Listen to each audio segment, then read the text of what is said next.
Imagine a room packed with hundreds of children screaming at the top of their lungs. They are throwing candy wrappers, cheering for heroes, and booing the bad guys. The noise is so loud it feels like the roof might lift off. This wasn't a riot, it was Saturday afternoon at the local cinema in the 1960s. For a single sixpence, which is about £2.50 in today's money, kids could escape their normal lives. They piled into old, worn-out velvet seats to watch cartoons and cowboy movies. The managers of these theaters had a tough job.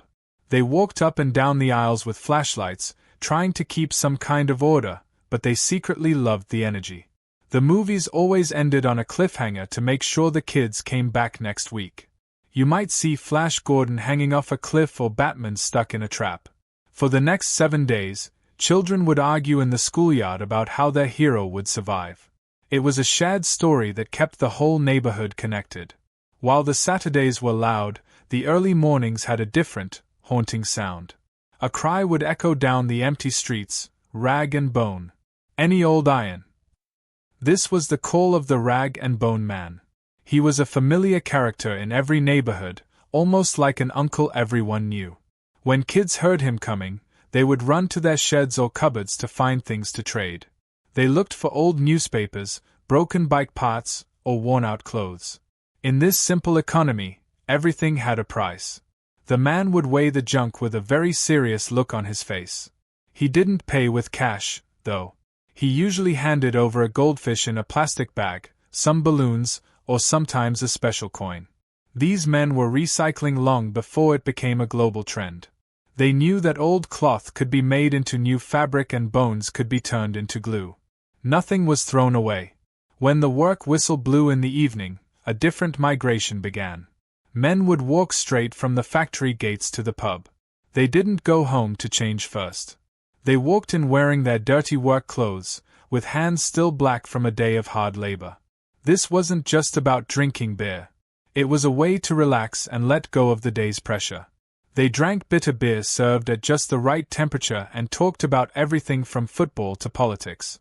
The pub had its own strict rules, even if they weren't written down anywhere. Regulars had their specific seats, and you didn't sit there if you were new. People bought rounds of drinks following a silent code. It took months of showing up every day before a newcomer was truly accepted.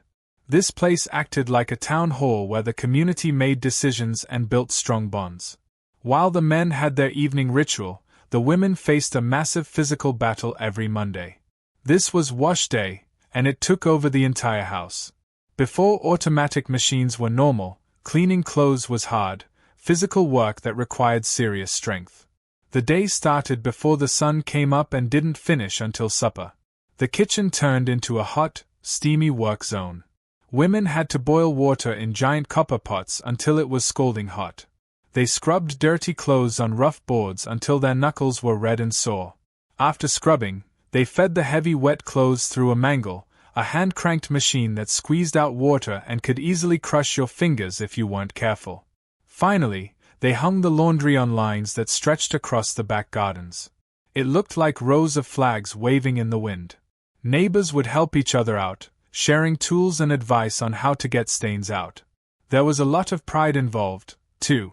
If your white sheets weren't blindingly bright, or if your clothes didn't hang in a neat, straight line, you felt judged. It was a visible sign of how well you ran your home. As autumn approached, the neighborhood kids turned their energy toward a dangerous but exciting project, Bonfire Night. Today, this event is very organized and safe, but back then, it was wild. The excitement started weeks before November 5th. Gangs of children would spend their weekends dragging old furniture, tree branches, and wooden fences to a pile in an open field. Every street wanted to have the biggest fire. They competed to see who could build the best Guy Fawkes dummy to burn on top.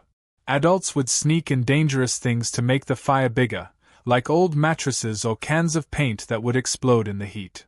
It was something that would terrify a modern safety inspector. On the night itself, the whole community gathered around the roaring flames. They buried potatoes in the hot coals to cook them and waved sparklers that left trails of light in the dark. The smell of gunpowder and wood smoke stayed on your clothes for days afterward. It was risky and uncontrolled, but it created a kind of magic that organized displays just don't have. These big events were matched by small, daily rhythms. Every morning, before most families had even eaten breakfast, the baker's van would pull up. You could smell the fresh bread arriving before you even saw the driver. The bread wasn't wrapped in plastic, it came straight from the oven to the doorstep. Kids would rush out to meet the baker, hoping to grab a warm, crusty piece of bread right then and there. The baker knew everyone. He knew which family liked white bread, who needed extra loaves on Sunday, and which kids loved currant buns. If a family had a special occasion or a problem, he adjusted the order. It wasn't just a delivery service, it was a way of checking in on the neighbors. This daily visit connected every breakfast table to the wider community. The biggest ceremony of the week didn't happen in a church, but in the kitchen. Sunday dinner was the main event of domestic life. The work actually started on Saturday evening, when the menu was planned out. By 9 a.m. on Sunday, the house was filled with the sounds and smells of serious cooking. A large piece of meat roasted slowly in the oven while vegetables were peeled and chopped. The batter for Yorkshire puddings sat on the counter, and a pot of stock for gravy simmered on the stove. Timing was everything. Every single part of the meal had to be ready at the exact same moment. It wasn't just for the immediate family, either. Grandparents, aunts, and cousins would all come over, drawn by the promise of a proper roast dinner. The table was set with the best china plates. As they ate, they talked about the week's news and reminded the children of their family history. But before the food was served, the family had to look the part. Sunday in the 1960s was a day of total transformation. On Saturday night, men would press their suits until the creases were sharp enough to cut paper. Women would sleep with uncomfortable curlers in their hair to make sure they had perfect waves the next morning. Boys had their hair slicked down with Brill cream until it shone like wet leather. Children were scrubbed clean and their shoes were polished until they looked like mirrors. When the family walked out the door on Sunday morning to go to church, they looked like completely different people. The walk was like a fashion parade. Neighbors quietly checked each other out, not out of vanity, but out of a sense of self-respect and pride in their community. After the heavy Sunday meal, families didn't just sit on the couch. They went for the constitutional. This was a slow, leisurely walk designed to help digest the food. It wasn't about exercise. It was a chance to bump into neighbors and let the children play with their friends. People followed the same paths every week, maybe around the park or through the local streets. They walked slowly, chatting about the weather or changes in the neighborhood gardens. It was a gentle way to bridge the gap between the celebration of dinner and the start of the work week on Monday. Shopping was another activity that brought people together, but it happened on Saturdays. Instead of quiet supermarkets, people went to loud, busy street markets. The stalls were run by characters who had often taken over the business from their fathers.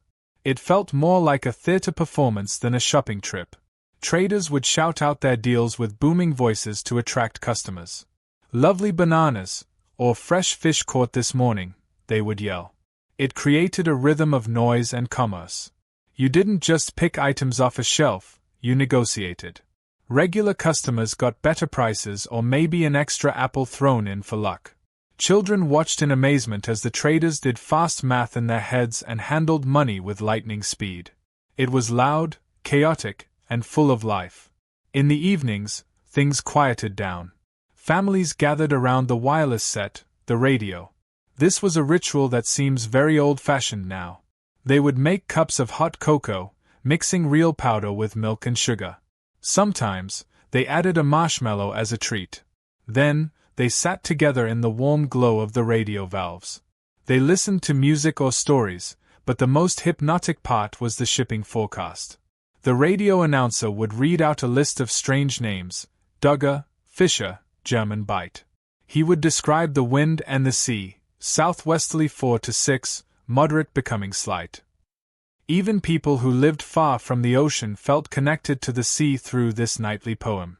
It created a mental map of the country that everyone shared. Perhaps the most missed experience of all is the singing. In pubs, at parties, or just during gatherings, people would spontaneously start singing together. They didn't have phones or streaming music, so they made their own entertainment. Everyone knew the words to old folk songs, wartime hits, or tunes from the radio. Someone would start singing a song like "We'll Meet Again," and suddenly everyone else would join in. The voices weren't perfect, but they were loud and honest. It wasn't a performance, it was a group activity that blended everyone's voice into one. These songs held the memories of the community. Slowly, these things faded away. Television kept people inside. Supermarkets replaced the loud market traders. Central heating meant families didn't have to huddle in one room, and washing machines took away the shared struggle of Monday laundry.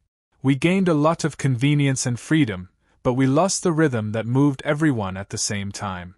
We don't need to go back to the 1960s, but looking at these lost habits makes us wonder if we can find new ways to build that same sense of belonging today.